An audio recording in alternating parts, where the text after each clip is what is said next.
Good morning, everyone. I acknowledge the traditional custodians of the land upon which we meet, the Ngunnawal people, and pay my respects to their elders, past, present and emerging. Today, the Australian Defence Force is rightly held to account for allegations of grave misconduct by some members of our Special Forces community on operations in Afghanistan. Before turning to the Inspector General's report, it's important to note that over the period from 2005 to 2016, more than 26,000 Australians served in Afghanistan, 3,000 of them in the Special Operations Task Group. An enormous amount of good work was done by many, and we should be proud of their contribution as they should be proud of their contribution. What the Inspector General finds is greatly at odds with that good effort and damaging to our moral authority as a military force. His report details credible information regarding deeply disturbing allegations of unlawful killings by some. I would respectfully ask Australians to remember and have faith in the many. I assure you I do. To the people of Afghanistan, on behalf of the Australian Defence Force, I sincerely and unreservedly apologise for any wrongdoing by Australian soldiers.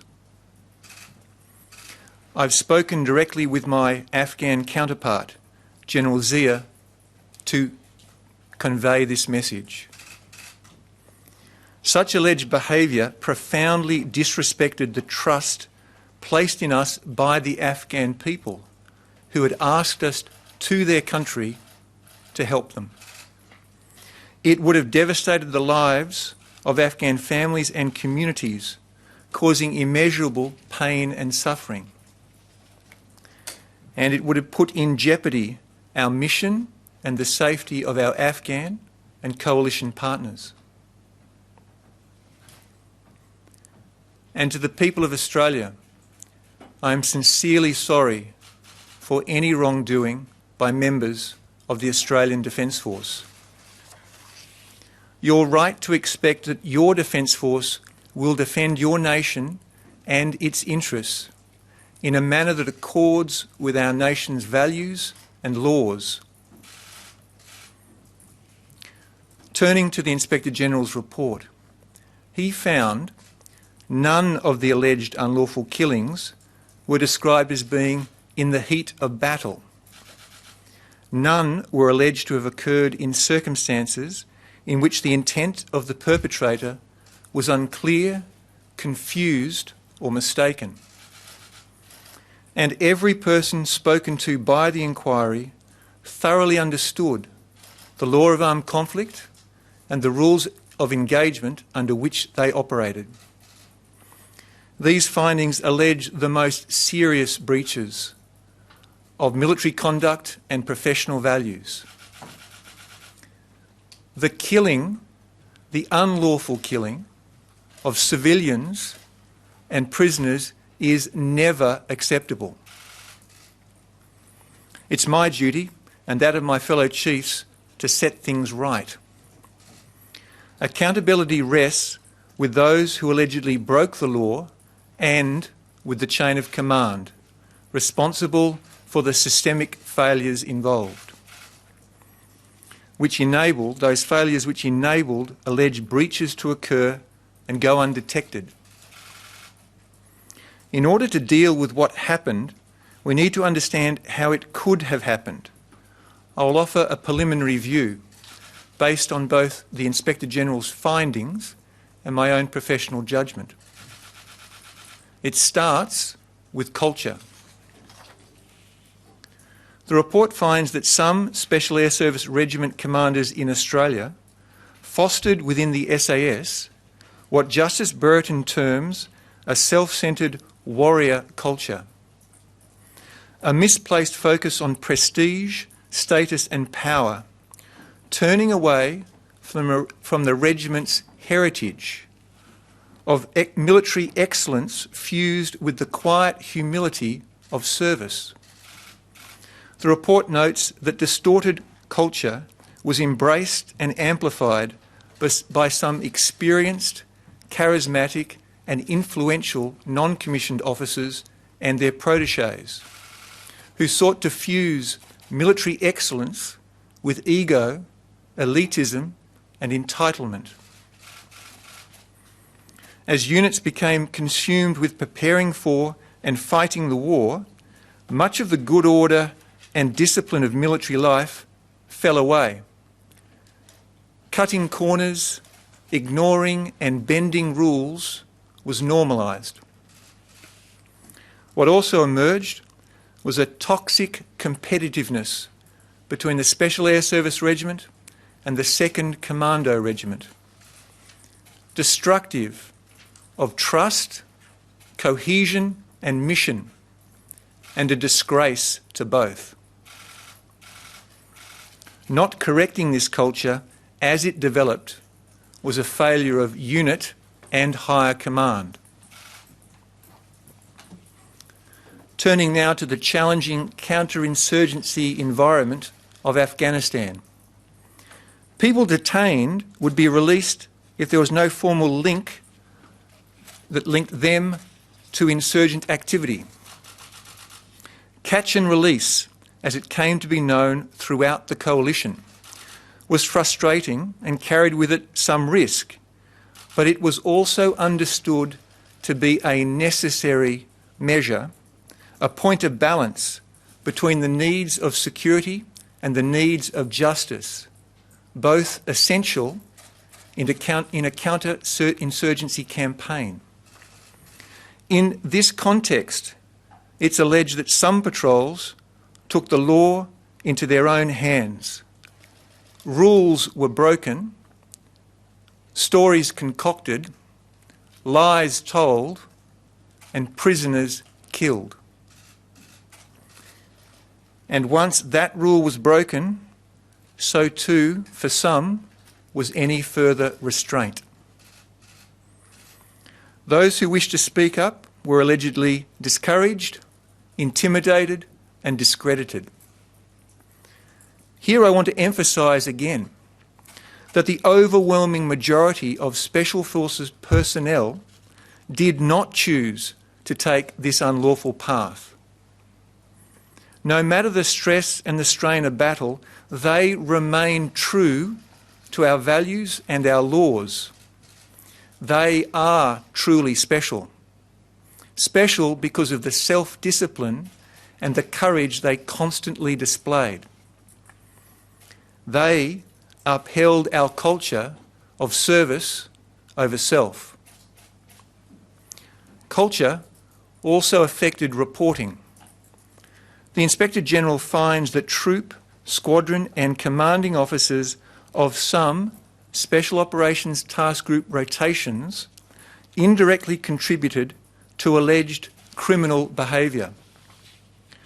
This occurred in a number of ways, but particularly by accepting deviations from professional standards, by sanitising or embellishing reporting to avoid attracting attention, and by not challenging or verifying accounts given by those on the ground.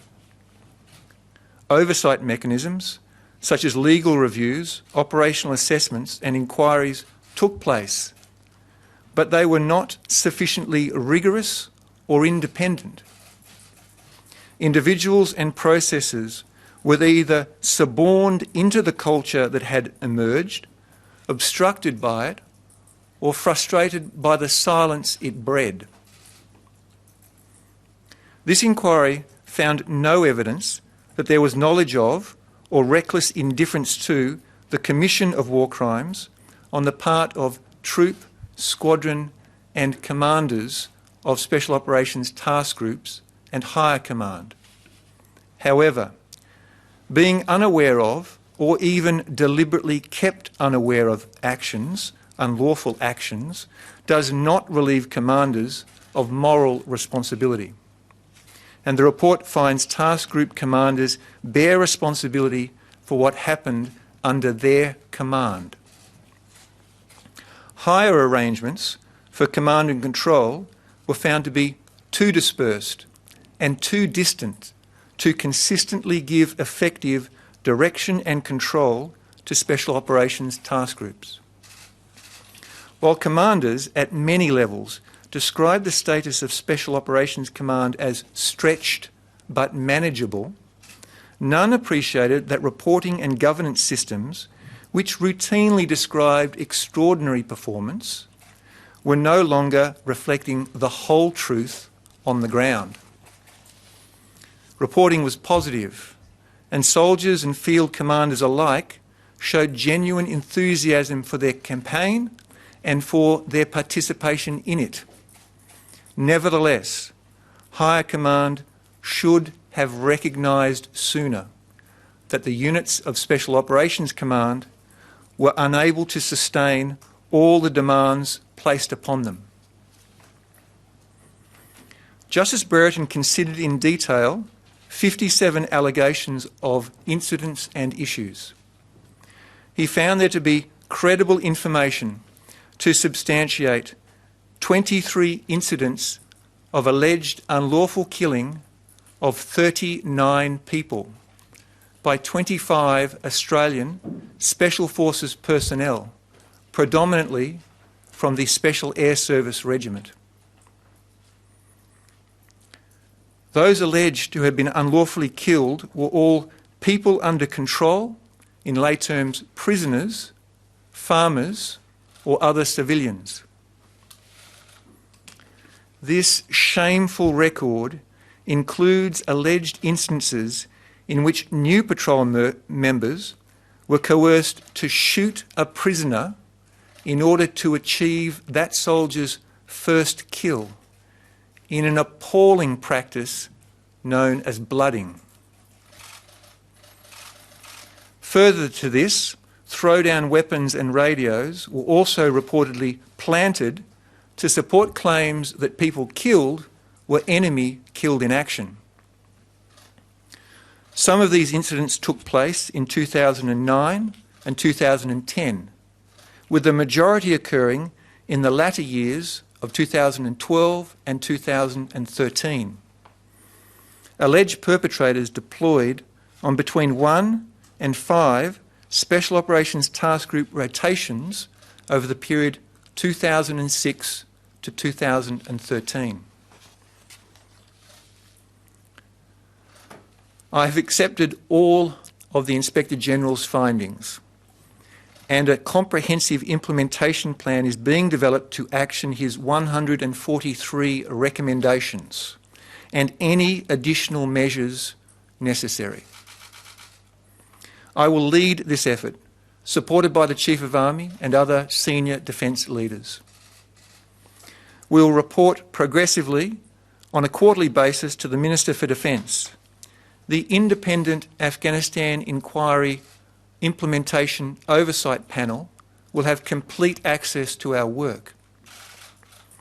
The recommendations deal with 3 main issues: culture, command, reporting and governance, and within that wider context, individual and collective accountability.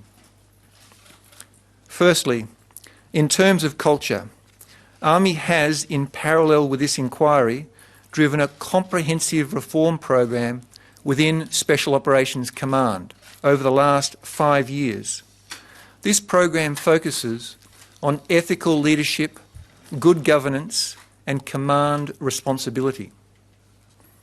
While much good progress has been made, the report notes that elements of resistance to change and professionally corrosive attitudes or behaviours persist.